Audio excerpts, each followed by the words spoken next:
के मुख्य पुजारी रह चुके आचार्य सत्येंद्र दास के आवास से आपके साथ जुड़ रहे हैं। आपको बताते चलते हैं कि आज सुबह 7 बजे संजय गांधी आयुर्विज्ञान चिकित्सा संस्थान लखनऊ में मुख्य पुजारी आचार्य सत्येंद्र दास ने आखिरी सांस ली। सुबह 7 बजे उनका देहावसान हो गया।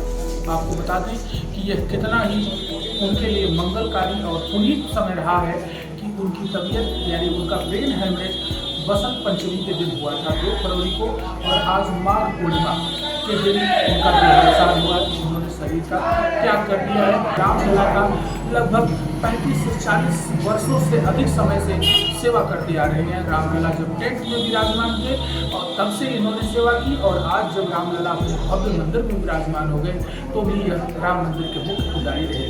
आचार्य सत्येंद्र दास मूलतः संत कबीर नगर जिले के रहने वाले हैं और इन्होंने लगभग अयोध्या में अपनी शुरुआत 50 के दशक से ही कर दी थी, और 1949 में संत अभिराम दास के शिष्य बने। संत अभिराम दास वही संत हैं जिन्होंने 1949 में राम मंदिर के अंदर रामलला की मूर्ति रख करके पहली बार पूजा अर्चना शुरू की, और संत अभिराम दास के ही 3 शिष्य थे, जिसमें सत्येंद्र दास, रामविलास वेदांती और हनुमानगढ़ी के धर्मदास। ये तीनों लोग गुरु भाई रहे हैं और तीनों लोगों ने अयोध्या की जबरदस्त सेवा की है। अपूर्तीय क्षति है जिसको कभी पूर्ण नहीं किया जा सकता है। एक युग का विराम हुआ है सनातन में। अयोध्या की एक ऐसी शाश्वत शक्ति जो प्रभु श्री राम लल्ला के जो है शक्ति के रूप में अयोध्या में काम कर रही थी, जिन्होंने 1992 से लेकर टंट से लेकर ठाठ तक आज तक प्रभु श्री राम के प्रति जो समर्पण, जो त्याग, जो वैराग्य दिखाया है, वह निरंतर युगों युगों तक सनातन को एक मार्ग देता रहेगा, एक मार्ग प्रशस्त करता रहेगा।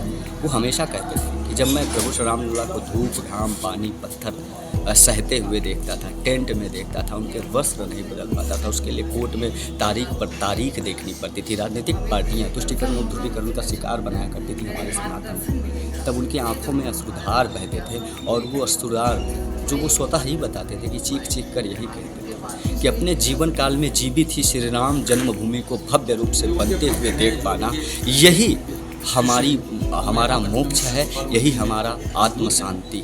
किंतु ये सनातन की अपूर्तीय क्षति है हम सभी संतों के लिए, हमारे लिए खास करके अध्यक्ष नतिभद्राचार्य महाराज। जब मैं उनके पास बैठता था तो एक नई ऊर्जा का सृजन कर पाता था, एक नए बल के साथ सनातन के प्रचार प्रसार में कार्य कर पाता था। जिस प्रकार से उन्होंने अभूतपूर्व कार्य किए हैं, कोई कोर कसर नहीं छोड़ी है हिंदुत्व के लिए, सनातन के लिए, धर्म के लिए, राष्ट्र की सेवा में समर्पित भावना से कार्य किया। वो दर्शाता है कि जिस प्रकार से उन्होंने राम लल्ला की सेवा की है, निश्चित ही वो माँ कौशल्या के रूप में उन्होंने भगवान राम लल्ला को प्यार किया था, स्नेह किया था। अभूतपूर्व रहा है, उनकी सेवा सराहनीय रही है, जिसको कभी, जिसका कर्ज, जिसका ऋण सनातन कभी चुकता नहीं कर सकता है। कि आज कोटि कोटि लोग प्रभु श्री राम जन्मभूमि की तरफ रुख कर पा रहे हैं, तो उसकी एक कड़ी थे आचार्य सत्येंद्र दास जी महाराज, जिनको अगर निकाल दिया जाए तो कभी शायद सनातन जो है पूर्ण नहीं हो पाएगा। आज राम जन्मभूमि की वो संघर्ष जिस पर आज विराम लगा है ना, वो अर्ध विराम ही रह जाएगा। ऐसे अद्भुत प्रतिभा के धनी थे आचार्य सत्येंद्र दास जी महाराज। हम सभी लोग ऐसे पुण्य पुंज महात्मा जो श्री राम लल्ला की शाश्वत शक्ति के रूप में ही इस धरती पर आए थे, वैष्णव सिरमौर थे। उन्होंने एक मर्यादा को स्थापित किया है प्रभु श्री राम लल्ला की ही तरह। जिस प्रकार से प्रभु श्री राम लल्ला ने मानवीय मूल्यों का एक नया उद्देश्य स्थापित किया है, मर्यादा की पाठ पूरे विश्व को पढ़ाया है, उसी प्रकार से कैसे सनातन मनुष्यता का अनुकरण कर पाए, इस पर उन्होंने कार्य किया है। ऐसे महात्मा आचार्य श्री सत्येंद्र दास जी महाराज जी को अयोध्या से मैं दिवाकराचार्य महाराज, प्रधान सेवक पुजारी श्री राम जन्मभूमि को प्रभु श्री राम लल्ला के श्री चरणों में विलीन होने पर ईश्वर से प्रार्थना करता हूँ कि उन्हें सद्गति प्रदान कराएं, उन्हें श्री चरणों में अपने स्थान दें। जो ये कहते थे कि मुझे जीवन काल में ही अपने जीवित ही भव्य श्री राम जन्मभूमि बनते हुए देखना है, राम महल को राजमहल में परिवर्तित होते हुए देखना है, और जो है राम राज्य की स्थापना को देखना है। ऐसे महापुरुष को सत नमन करता हूँ मैं अध्यक्ष दिवाकर।